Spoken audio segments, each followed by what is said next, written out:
Welcome to the Privacy Report. We're here to give you the insights you need to, well, navigate the digital world and hopefully take back a little bit of control over your own information. And today we are tackling a really big one, the General Data Protection Regulation. GDPR. Exactly, GDPR. And look, I know it can sound like just more European bureaucracy, but it's really not. It has basically become the definitive global blueprint for data control and its principles. They really affect every single person using the internet. Right. If you follow privacy topics at all, you definitely know the name. But our mission today is to go a bit deeper than just the acronym.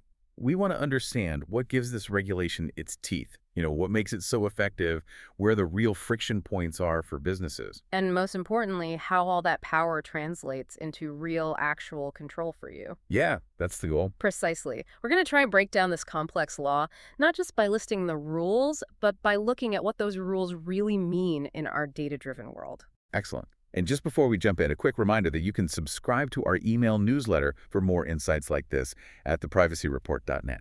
Okay, so let's start with the foundation. What is GDPR? So at its core, it's a comprehensive EU law that regulates how personal data gets collected, used, stored, and shared.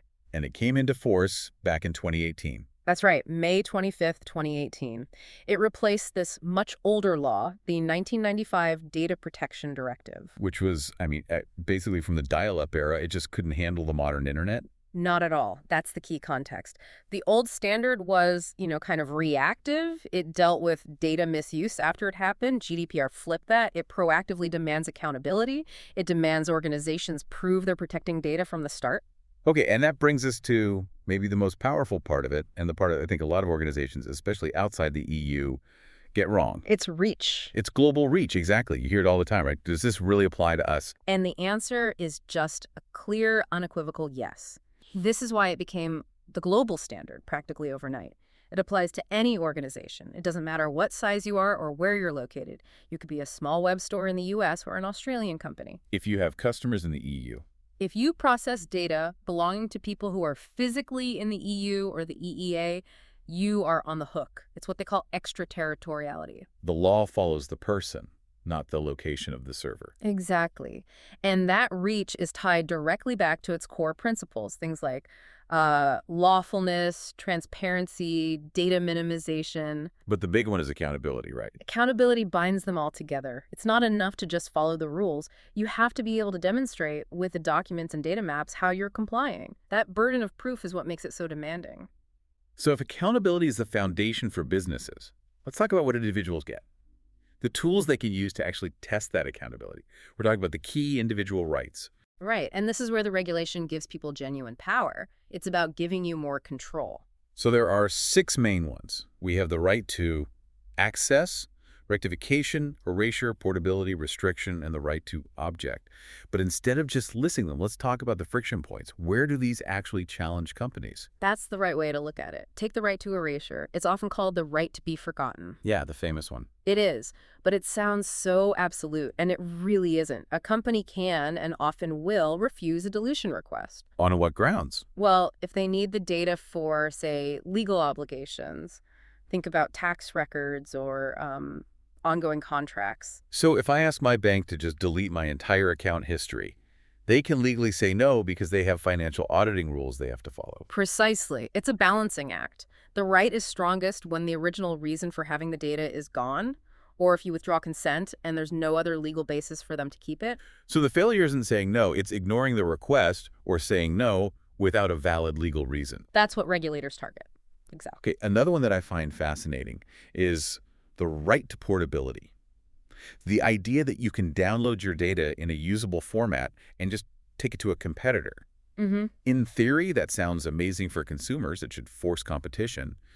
But how well does that actually work? That's where you see the legal ideal run into technical reality. The regulation says the data has to be portable and machine readable, but it doesn't magically solve the problem of different data structures. Right, so you can download your data from, say, platform A, but platform B might not be able to make any sense of it. Exactly. They have to have the technical capability to actually ingest and interpret that data correctly. So the power of portability in the real world, it often depends on industry cooperation and standards, which Right. is, still a work in progress. So it's a right, that's incredibly powerful in principle, but the implementation is still catching up. I think that's a good way to put it. Yeah. Yes. Okay, let's flip this back to the organizations. We said accountability is the core. That means some really rigorous internal work. It's not just about a cookie banner. Not even close. You have to identify every single piece of personal data you collect, and crucially, you have to know your lawful basis for collecting it in the first place. Which involves this huge undertaking of data flow mapping, right? It's massive. You have to trace the data from the moment it's collected, like a web form, to every single internal team, every third-party vendor you use, every cloud service. And prove their security at every step. At every single stop, it's a huge task. You mentioned lawful basis. Consent is the one everyone knows. That explicit, unambiguous yes. But there are others. Let's talk about the big one companies often try to use, legitimate interest. This is one of the most critical and, frankly, most scrutinized concepts in GDPR. Legitimate interest means a company might be able to process your data without your consent if it's necessary for a core function of their business. But there's a big catch. The balancing test. The balancing test. They have to weigh their business need, their legitimate interest, against your fundamental rights and freedoms as a person. Can you give us an example of where that test would likely pass? Sure. A really simple one is network security. A company has a clear, legitimate interest in monitoring IP addresses to, stop a cyber attack. That protects their network, and it probably doesn't override your fundamental rights. Okay, that makes sense. But if that same company tries to claim legitimate interest to justify really aggressive, invasive, targeted advertising based on your behavior, they will almost certainly fail that balancing test. The intrusion on your privacy is just too high. And that's where so many of the big legal battles happen. It is. That's a major flashpoint. Speaking of battles, let's get to the consequences. Yeah. The teeth of the law. Ignoring all this complexity can have, well, massive repercussions. Oh, absolutely. The financial implications are serious. The headline grabber is the fine. Right. The maximum administrative fine is either 20 million euros or 4% of the company's global annual turnover. Whichever is higher. Whichever is higher. And that word, global, is what really changed the game. It ensures the fine for a huge multinational company is genuinely painful. It is. We've seen regulators go after a few key areas again and again. First, just inadequate security that leads to a data breach that violates the integrity principle. Just a second. The second, and this is becoming more and more common, is violations around user rights and valid consent. We've seen platforms fine billions for failing to get proper consent for ad personalization or for making it almost impossible for you to exercise your right to access your data. They hide the button in the settings menu, 3 levels deep. Exactly. Using those dark patterns, those tricky user interfaces designed to get you to agree without thinking. That's a primary target for regulators right now. Okay, and one quick clarification before we move on. Data types. People hear about anonymous data, but there's a key distinction between fully anonymized and pseudonymized data. A very crucial one for compliance, yes. If data is truly fully anonymized, meaning there is absolutely zero way to re-identify the person it came from, then it falls outside of GDPR completely. But pseudonymized data is different. Very different. Pseudonymized data is where you replace the direct identifiers, like a name or email, with a code or a token. The organization still holds the key that can link that code back to you. So it's a security measure, not an exemption. Exactly. That data is still considered personal data and is fully protected by GDPR. You still have all your rights over it. When you connect all these dots, you can really see how GDPR's influence spread far beyond Europe. It created a model for everyone else. It really did. It set such a high standard of protection that it became politically necessary for other places to follow suit.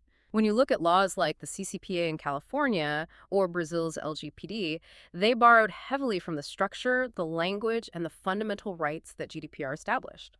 The world basically learned that if you want to write a modern privacy law, you start with the GDPR blueprint. And yet, even after all this time, there are some pretty common myths that businesses still seem to believe. So let's bust a couple of them. Please. Okay, myth number 1. Small businesses are exempt. They are absolutely not. This is such a dangerous and costly misconception. The size of your business might affect the final number on the fine, but it does not remove your legal obligation to protect EU personal data. So there are no exemptions at all based on size. Well, the main one relates to hiring a formal data protection officer, a DPO. That's usually only mandatory for organizations doing large-scale systematic monitoring or handling very sensitive data. But the core compliance, if you're handling data from people in the EU, you have to comply, period. Got it. Okay, myth number 2. GDPR only applies to external customer data. Another huge blind spot, GDPR applies to all personal data. That includes your employee data. So payroll records, performance reviews. Health information, disciplinary actions, all of it. All the principles of transparency, security, and the right to access apply just as much to your HR department as they do to your marketing department. It's internal, but it's still personal data. It's still personal data that belongs to a person. So if we try to, synthesize all of this, GDPR is this complex, globally enforced law that is fundamentally about shifting the power dynamic. It demands this radical transparency from organizations, and it gives individuals these real, legally backed tools to hold them accountable. Yeah, it's not about stopping data collection. It's about forcing that collection to be thoughtful and specific and, well, respectful. And if you're listening and want to apply this right now, a great way is to just use those 6 rights as a checklist. Go to the companies you use most and ask for your data, or challenge the basis they're using to process it. That practical use of your rights is really the entire point of the regulation. And that leads us to our final thought for you to consider. If GDPR forces organizations to do this massive, difficult job of mapping every single data flow to know exactly where your information moves and who sees it, what specific, necessary information do you still not know about how your personal data is moving across the digital world right now? Something to mull over. Thank you so much for tuning in. If you enjoyed this conversation, please like and subscribe to The Privacy Report wherever you listen. This episode was made with the assistance of AI.